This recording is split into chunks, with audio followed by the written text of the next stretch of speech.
Levítico, capítulo 14. A lei acerca do leproso depois de sarado. Disse o Senhor a Moisés: Esta será a lei do leproso no dia da sua purificação. Será levado ao sacerdote. Este sairá fora do arraial e o examinará. Se a praga da lepra do leproso está curada, então o sacerdote ordenará que se tome, para aquele que se houver de purificar, 2 aves vivas e limpas, e pau de cedro, e estofo carmesim e isopo. Bom, então nós vimos aí que esse escarlate ou carmesim seria então uma faixa para amarrar. Mandará também o sacerdote que se imole uma ave num vaso de barro, sobre águas correntes. Tomará a ave viva, e o pau de cedro, e o estofo carmesim, e o isopo, e os molhará no sangue da ave que foi imolada sobre as águas correntes. E sobre aquele que há de purificar-se da lepra, a aspergirá 7 vezes. Então o declarará limpo e soltará a ave viva para o campo aberto. Aquele que tem de se purificar lavará as vestes, rapará todo o seu pelo, banhar-se-á com água e será limpo. Depois entrará no arraial, porém ficará fora da sua tenda por 7 dias. Ao 7º dia, rapará todo o seu cabelo, a cabeça, a barba e as sobrancelhas. Rapará todo o pelo, lavará as suas vestes, banhará o corpo com água e será limpo. No 8º dia, tomará 2 cordeiros sem defeito, uma cordeira sem defeito de 1 ano, e 3 dízimas de 1 efa de flor de farinha, para oferta de manjares, amassada com azeite, e separadamente 1 cestário de azeite. Bom, nós vimos aí a palavra dízima, né? Uma dízima de 1 efa de flor de farinha, né? 3 dízimas, na verdade. Para que você entenda o que eram essas dízimas, é só você converter. Uma dízima era equivalente, então, a 1,9 litros. Né? Tem algumas traduções que já vem essa palavra traduzida, né? Mas para você que ainda tem a Bíblia mais tradicional, vai estar aí aparecendo, então, 3 dízimas. Então, uma dízima é equivalente a 1,9 litros. Aí, se você quer saber o tanto, né, quiser saber o total, é só você pegar, então, 1,9 vezes 3 e você terá aí o tanto necessário.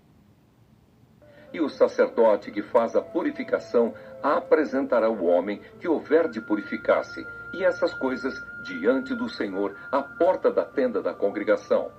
Tomará um dos cordeiros e o oferecerá por oferta pela culpa e o cestário de azeite, e os moverá por oferta movida perante o Senhor. Então, esse cestário de azeite, em algumas traduções também aparece um log de azeite. Então, um log de azeite ou um cestário de azeite é equivalente a meio litro de azeite, ou seja, né, a meio litro. Então imolará o cordeiro no lugar em que se imola a oferta pelo pecado e o holocausto, no lugar santo. Porque quer a oferta pela culpa como a oferta pelo pecado são para o sacerdote.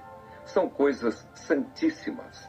O sacerdote tomará do sangue da oferta pela culpa e o porá sobre a ponta da orelha direita daquele que tem de purificar-se, e sobre o polegar da sua mão direita, e sobre o polegar do seu pé direito. Também tomará do cestário de azeite, e o derramará na palma da própria mão esquerda. Molhará o dedo direito no azeite, que está na mão esquerda, e daquele azeite aspergirá com o dedo 7 vezes perante o Senhor. Do restante do azeite que está na mão, o sacerdote porá sobre a ponta da orelha direita daquele que tem de purificar-se, e sobre o polegar da sua mão direita, e sobre o polegar do seu pé direito, em cima do sangue da oferta pela culpa. O restante do azeite que está na mão do sacerdote, pô-lo-á sobre a cabeça daquele que tem de purificar-se. Assim o sacerdote fará expiação por ele perante o Senhor. Então o sacerdote fará a oferta pelo pecado e fará expiação por aquele que tem de purificar-se da sua imundícia. Depois imolará o holocausto e o oferecerá com a oferta de manjares sobre o altar. Assim o sacerdote fará expiação pelo homem e este será limpo. Se for pobre e as suas posses não lhe permitirem trazer tanto, tomará um cordeiro para oferta pela culpa como oferta movida, para fazer expiação por ele, e a dízima de um efa de flor de farinha, amassada com azeite, para oferta de manjares, e um cestário de azeite, 2 rolas ou 2 pombinhos, segundo as suas posses, dos quais um será para oferta pelo pecado, e o outro para o holocausto. Ao 8º dia da sua purificação, os trará ao sacerdote à porta da tenda da congregação perante o Senhor. O sacerdote tomará o cordeiro da oferta pela culpa e o cestário de azeite e os moverá por oferta movida perante o Senhor. Então o sacerdote imolará o cordeiro da oferta pela culpa e tomará do sangue da oferta pela culpa e o porá sobre a ponta da orelha direita daquele que tem de purificar-se, e sobre o polegar da sua mão direita, e sobre o polegar do seu pé direito. Derramará do azeite na palma da própria mão esquerda, e com o dedo direito aspergirá do azeite que está na sua mão esquerda, 7 vezes perante o Senhor. Porá do azeite que está na sua mão na ponta da orelha direita daquele que tem de purificar-se, e no polegar da sua mão direita, e no polegar do seu pé direito, por cima do sangue da oferta pela culpa. O restante do azeite que está na mão do sacerdote, porá sobre a cabeça do que tem de purificar-se, para fazer expiação por ele perante o Senhor. Bom, aqui nós vimos então, né, a maneira que eles faziam a purificação. E é interessante aqui porque havia também uma diferença sobre as ofertas.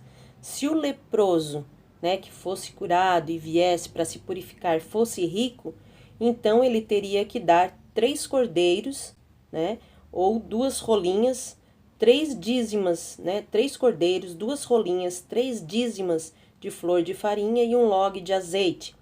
Já se o leproso não tivesse muitas posses, ou seja, fosse um leproso pobre, ele já então precisaria levar somente um cordeiro, 2 rolinhas, 1 dízima de flor de farinha e um log de azeite. Né? Havia uma diferença muito grande para quem tinha condições e para quem não tinha.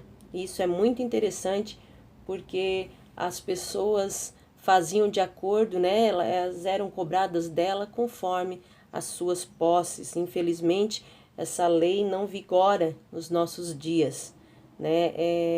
Às vezes você pode ter pouco e vai pagar o mesmo tanto de alguém que tem muito. Mas vamos prosseguir. Oferecerá uma das rolas ou um dos pombinhos, segundo as suas posses. Será um para a oferta pelo pecado e o outro para o holocausto, além da oferta de manjares. Será um para a oferta pelo pecado e o outro para o holocausto, além da oferta de manjares. E assim o sacerdote fará expiação por aquele que tem de purificar-se perante o Senhor. Esta é a lei daquele em quem está a praga da lepra, cujas posses não lhe permitem o devido para a sua purificação. A lei acerca da lepra numa casa. Disse mais o Senhor a Moisés e a Arão: quando entrardes na terra de Canaã, que vos darei por possessão, e eu enviar a praga da lepra a alguma casa da terra da vossa possessão, o dono da casa fará saber ao sacerdote, dizendo: parece-me que há como que praga em minha casa. O sacerdote ordenará que despejem a casa antes que venha para examinar a praga, para que não seja contaminado tudo o que está na casa. Depois virá o sacerdote para examinar a casa e examinará a praga. Se nas paredes da casa há manchas esverdinhadas ou avermelhadas e parecem mais fundas que a parede, então o sacerdote sairá da casa e a cerrará por 7 dias. Ao 7º dia voltará o sacerdote e examinará. Se vir que a praga se estendeu nas paredes da casa, ele ordenará que arranquem as pedras em que estiver a praga, e que as lancem fora da cidade no lugar imundo. E fará raspar a casa por dentro, ao redor, e o pó que houverem raspado lançarão fora da cidade, num lugar imundo. Depois tomarão outras pedras e as porão no lugar das primeiras. Tomar-se-á outra argamassa e se rebocará a casa. Se a praga tornar a brotar na casa, depois de arrancadas as pedras, raspada a casa e de novo rebocada, então o sacerdote entrará e examinará. Se a praga se tiver estendido na casa, há nela lepra maligna. Está imunda. Derribar-se-á, portanto, a casa, as pedras e a sua madeira, como também todo o reboco da casa. E se levará tudo para fora da cidade, a um lugar imundo. Aquele que entrar na casa enquanto está fechada será imundo até a tarde. Também o que se deitar na casa lavará as suas vestes, e quem nela comer lavará as suas vestes.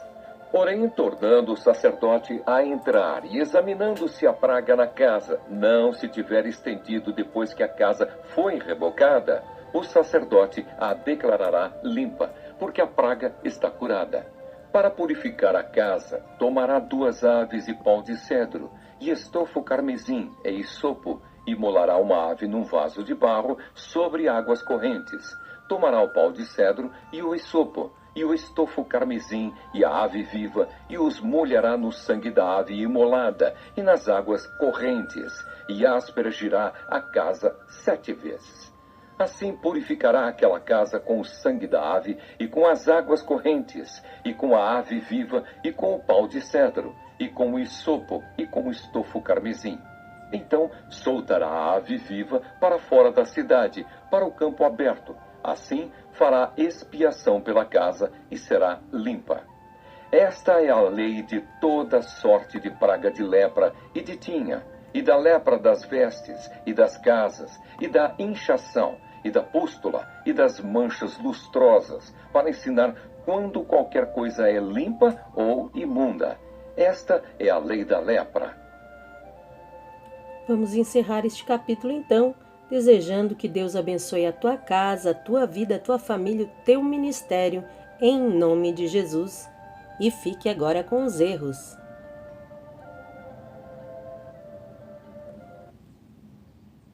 Levítico, capítulo 1.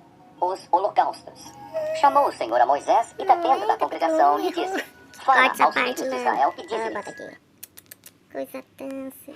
Corta essa parte, Lana. Esqueceu de botar aqui no que era. Tá bom, já começou errado. Nem vai dar nada de erro, então. Então vamos lá. Corta essa parte, Lana. Olá, eu vi que você se interessou em estudar a Bíblia de maneira mais profunda comigo, mas por algum motivo corta essa parte, Lana. Então eu vim aqui para convidar você a finalizar essa inscrição, dar esse passo importante, se precisar. Puxa vida. Metido.